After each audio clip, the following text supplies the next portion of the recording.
আসসালামু আলাইকুম ভিউয়ার্স, বাংলাদেশের সর্বশেষ আপডেট সংবাদে আপনাদের স্বাগত।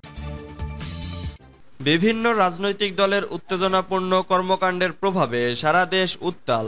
জানিয়ে দেব হাতে থাকা সর্বশেষ আপডেট বাংলা সংবাদ। প্রথমেই সংবাদ শিরোনাম। এই সরকার দেশ চালাতে পারবে না বলেছেন মান্না। এরপর জানিয়ে দেব বেনজির আজিজদের রক্ষার বাজেট করেছে সরকার বলেছেন সাকি। এদিকে দুপুরের আগে ভারী বৃষ্টি হতে পারে যেসব এলাকায়। আরো জানিয়ে দিব ঋণ নির্ভর বাজেট দেশের অর্থনীতি পঙ্গু করে দেবে বলেছেন সালাম। সর্বশেষ জানিয়ে দিব সাবেক যুবলীগ নেতার বাড়িতে হামলা ও লুটের অভিযোগ। এতক্ষণ শুনছিলেন সংবাদ শিরোনাম, এবারে বিস্তারিত। তবে অনুরোধ থাকবে ভিডিওটিতে একটি লাইক করবেন এবং কমেন্ট করে জানিয়ে দিবেন কোন জেলা থেকে আপনি আমাদের এই ভিডিওটি দেখছেন। এই সরকার দেশ চালাতে পারবে না বলেছেন মান্না। বর্তমান সরকার দেশ চালাতে পারবে না বলে মন্তব্য করেছেন নাগরিক ঐক্যের সভাপতি মাহমুদুর রহমান মান্না। তিনি বলেছেন এই সরকার দেশ চালাতে পারবে না। বিভিন্ন দেশের কাছে সরকার $100 বিলিয়ন ঋণগ্রস্ত। টাকা ফেরত চেয়ে দেশগুলো চাপ দিচ্ছে, কিন্তু সরকারের কাছে টাকা নেই। শুক্রবার 7 জুন বিকেলে ময়মনসিংহ নগরের মুসলিম ইনস্টিটিউট মিলনায়তনে গণতন্ত্র মঞ্চের বিভাগীয় প্রতিনিধি সভায় প্রধান অতিথির বক্তব্যে এসব কথা বলেন মান্না। তিনি বলেন, আওয়ামী লীগ সরকার হচ্ছে চোর, ডাকাত, লুটেরা ও ধর্ষক তৈরির দল। এই দেশে যে অনাচার চলছে তা আইয়ামে জাহিলিয়াতের যুগকেও হার মানিয়েছে। মান্না বলেন, নতুন বাজেটে মানুষের ভাগ্যের কোনো পরিবর্তন হবে না।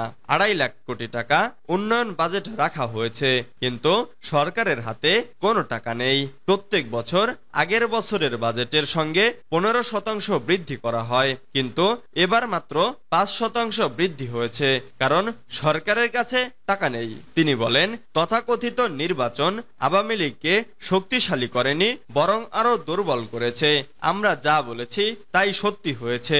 এই সরকারের অধীনে নির্বাচন নয়, একটি অন্তর্বর্তী সরকার হতে হবে এবং সেই সরকারের অধীনে নির্বাচন দিতে হবে। বিগত নির্বাচনে আমাদের ডাকে মানুষ ভোট বর্জন করেছে, এটি আমাদের বিজয়। নাগরিক ঐক্যের সভাপতি আরো বলেন, আমরা চূড়ান্ত লড়াই পর্যন্ত আছি। আমরা একটি কল্যাণ রাষ্ট্র করতে চাই। সংবিধান পরিবর্তন হবে, আইন পাল্টানো হবে, মানুষের সরকার প্রতিষ্ঠা হবে। এই দুঃশাসনকে ঘাড় থেকে নামাতে সকলকে ঐক্যবদ্ধ হয়ে লড়াই করতে হবে। আমরা এই দেশ, জনগণের ভাগ্য, অর্থনীতি সব বদলে দেব। বেনজির আজিজদের রক্ষার বাজেট করেছে সরকার বলেছেন সাকি। সরকার বেনজির আজিজ ও তাদের মতো দুর্নীতিবাজদের রক্ষার জন্য এবারের বাজেট করেছে বলে মন্তব্য করেছেন সংহতি আন্দোলনের প্রধান সমন্বয়কারী জোনায়েদ সাকি। শুক্রবার 7 জুন বিকেলে ময়মনসিংহ নগরীর মুসলিম ইনস্টিটিউট মিলনায়তনে গণতন্ত্র মঞ্চের বিভাগীয় প্রতিনিধি সভায় এ মন্তব্য করেন তিনি। সাকি বলেন, সাধারণ মানুষের ওপর করের বোঝা চাপিয়ে ব্যাংক লুটেরাদের সুবিধা দিতে এই বাজেট।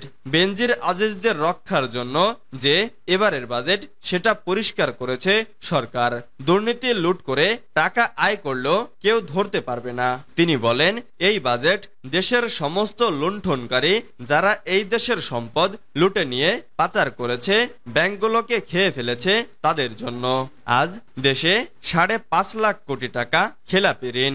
সেই টাকা যারা পাচার করে দিচ্ছে তাদের রক্ষা করার জন্য এবারের বাজেট করা হয়েছে।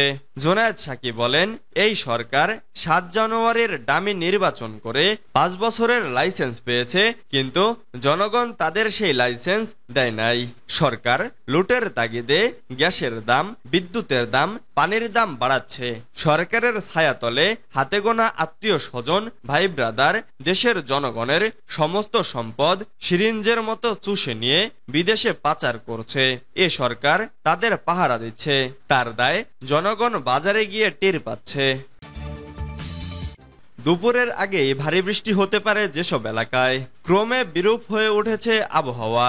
গোটা বিশ্বের মতো বাংলাদেশের জলবায়ুর নেতিবাচক পরিবর্তনে অস্বাভাবিক পরিস্থিতির আবর্তে পড়েছে জনজীবন, পরিবেশ ও প্রকৃতি। বর্ষায় তেমন বৃষ্টি দেখা না গেলেও গত কয়েকদিন আকাশ মেঘলা সহ হঠাৎ করেই ঝরছে বৃষ্টি, যার কারণে ভোগান্তিতে পড়তে হয় সাধারণ মানুষকে। বিশেষ করে অফিস যাত্রাপথে বৃষ্টি হলে ভোগান্তি আরো বেড়ে যায়।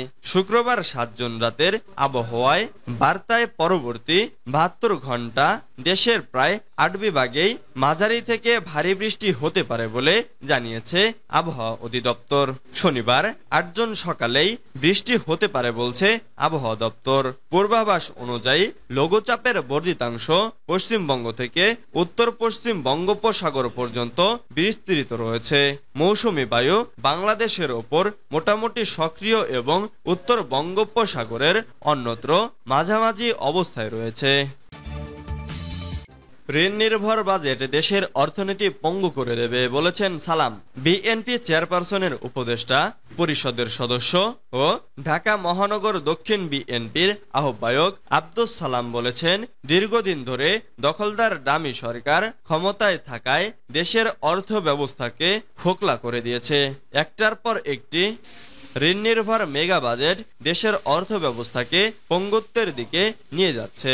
ঋণ খেলাপির সংখ্যা ও টাকার অঙ্ক দিন দিন বৃদ্ধি পাচ্ছে। মেগা প্রকল্পের নামে দুর্নীতি, লুটপাট ও অর্থ পাচারকে উৎসাহিত করা হচ্ছে। তিনি বলেন, নিয়ন্ত্রণকারী নিত্যপণ্যের মূল্য জনগণের ক্রয় ক্ষমতা নিঃশেষ করে দিচ্ছে। বেকারত্ব বৃদ্ধি, ব্যাংক থেকে বাছবিচারহীন ঋণ গ্রহণ সহ আর্থিক কার্যক্রম দেশের মূল্যস্ফীতিকে আকাশচুম্বী করার পাশাপাশি মানুষের জীবনযাপনকে কঠিন করে তুলেছে। এই অবস্থায় 2024-25 অর্থ বছরের বাজেট মরার ওপর খাড়ার ঘা হিসাবে আবির্ভূত হয়েছে।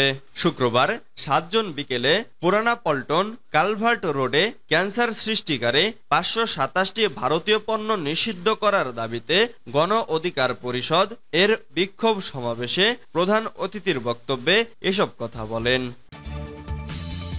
সাবেক যুবলীগ নেতার বাড়িতে হামলা ও লুটের অভিযোগ।